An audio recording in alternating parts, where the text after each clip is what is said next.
एक खास शख्सियत के साथ मुलाकात। देखिए जयदेव पटेल के साथ नंबर 1 इंडिया न्यूज पर रोजाना रात 9 बजे। नमस्कार व्यूअर्स, मैं जयदेव पटेल और आप देख रहे हैं नंबर 1 इंडिया न्यूज। आपका एक बार फिर स्वागत है एक खास शख्सियत के साथ मुलाकात प्रोग्राम में। आज हम बात करेंगे देश की सबसे बड़ी महानगर पालिका बीएमसी चुनाव को लेकर के। जिस प्रकार से तमाम राजनीतिक दल चुनाव मैदान में उतर चुके हैं, चुनावी प्रचार का जो दौर है वो आज समाप्त हो गया है। आखिर इस पे किसके साथ ताज सधेगा और कौन से मुद्दे इस बार हावी रहेंगे, इन्हीं तमाम तो बात के लिए हमारे साथ खास सम्मान है चुनाव विशेषज्ञ अजीत शुक्ला। अजीत शुक्ला जी, आपका बहुत बहुत स्वागत है आज हमारे प्रोग्राम में। जी अजीत शुक्ला जी, आपसे मेरा पहला सवाल है कि देश की सबसे अमीर महानगर पालिका जिसको बीएमसी कहा जाता है, कि इस बार कौन से मुद्दे हावी रहेंगे? देखिए, इस चुनाव में टोटल जो है जो बीएमसी है वहाँ पे 36 असेंबली आते हैं और 227 सीटें हैं वार्ड की। उसमें हम बहुत लंबे समय तक जो है वो शिवसेना ठाकरे का रहा है, वर्चस्व रहा है और भारतीय जनता पार्टी ने इनरोड की है जो पिछले इलेक्शन हुए थे उसमें। इस बार भी महायुति जो शिंदे गुट है, शिवसेना शिंदे गुट और भाजपा और वर्सेस जो है वो ठाकरे ब्रदर्स के बीच में मुख्य लड़ाई है। इसमें कांग्रेस भी थर्ड प्लेयर है। वो अंबेडकर प्रकाश अंबेडकर की पार्टी के साथ उनका अलायंस है। तो ये तीनों जो है ना मुख्य रूप से मैदान में है, लेकिन मुख्य लड़ाई जो है वो ठाकरे ब्रदर्स एमएनएस और शिवसेना प्लस जो है वो शिंदे और ये महायुति में, मतलब महायुति कह लीजिए और ठाकरे ब्रदर्स कह लीजिए, ये है।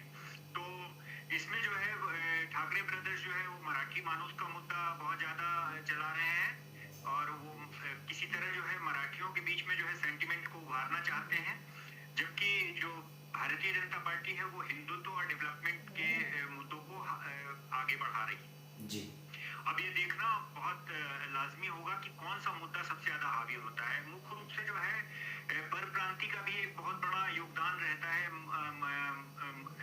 मुंबई महानगर पालिका जो इलेक्शन है, म्यूनिसिपैलिटी के जो इलेक्शन है उसमें जैसे नॉर्थ इंडियंस हैं और गुजराती हैं, जैन हैं, मारवाड़ी हैं और मराठी हैं, मुसलमान हैं, साउथ इंडियंस भी हैं। एक तरह से लघु भारत है जो मुंबई वाला एरिया है, जो मुंबई महानगर पालिका है।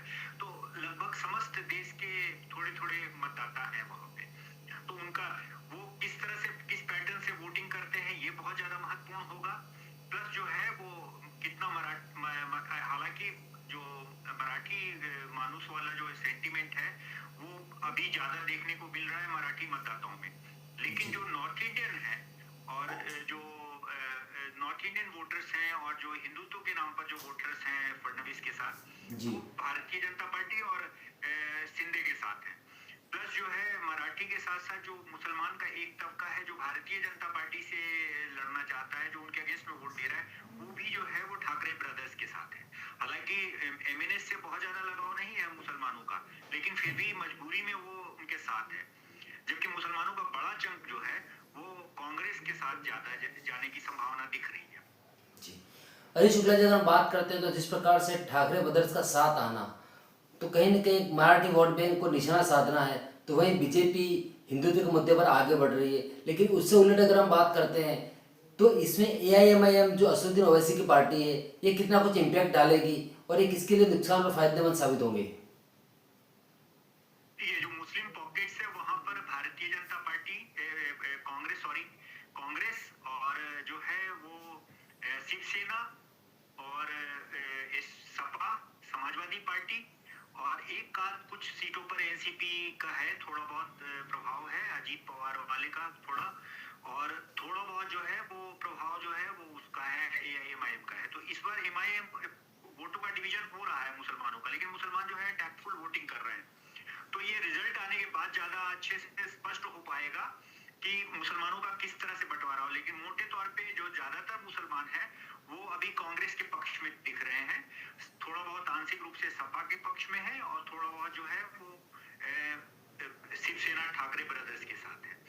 और एआईएमआईएम का बहुत ज्यादा इस बार नहीं दिख रहा है, लेकिन अब इलेक्शंस हैं, चुनाव में संभावनाओं का खेल है, तो देखना पड़ेगा आगे कि क्या क्या होता है। लेकिन अभी फिलहाल जो है ऐसी स्थिति है कि जो मोटे तौर तौर पे जो बंटवारा हो रहा है उसमें बड़ा चंक कांग्रेस की तरफ जा रहा है और एक चंक जो है वो शिवसेना ठाकरे ब्रदर्स की तरफ जा रहा है। जी, आइए शुक्ला जी, अगर हम बात करते हैं बीएमसी इलेक्शन की, तो क्या बीएमसी इलेक्शन इस बार महायुति में जिस प्रकार से बीजेपी प्लस इंडिया गुट है, तो उसके अगेंस्ट में देखा जाए तो दोनों ठाकरे ब्रदर्स हैं, तो क्या इन दोनों के बीच सीधी टक्कर है या फिर त्रिकोणीय मुकाबले के रूप में कांग्रेस के साथ में अजित पवार और शरद पवार की जो पार्टी एनसीपी ये साथ है, तो क्या त्रिकोणीय मुकाबला होता हुआ नजर आ रहा है?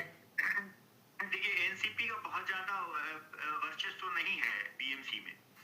बीएमसी में जो है वो बहुत ज्यादा वर्चस्व एनसीपी दोनों गुट, चाहे वो अजीत पवार का गुट हो या शरद पवार का गुट हो, वो बहुत ही सर्टेन पॉकेट्स पर जो है इम्पैक्ट रखते हैं। जबकि जो है वो सबसे ज्यादा इम्पैक्ट जो है वो ठाकरे ब्रदर्स का है और उसके बाद भारतीय जनता पार्टी का है। भारतीय जनता पार्टी ने अपना विस्तार किया है, पिछले चुनाव से जो है वो लगातार दिख रहा है और अभी भी उसी मोड में है, वो विस्तार के मोड में है।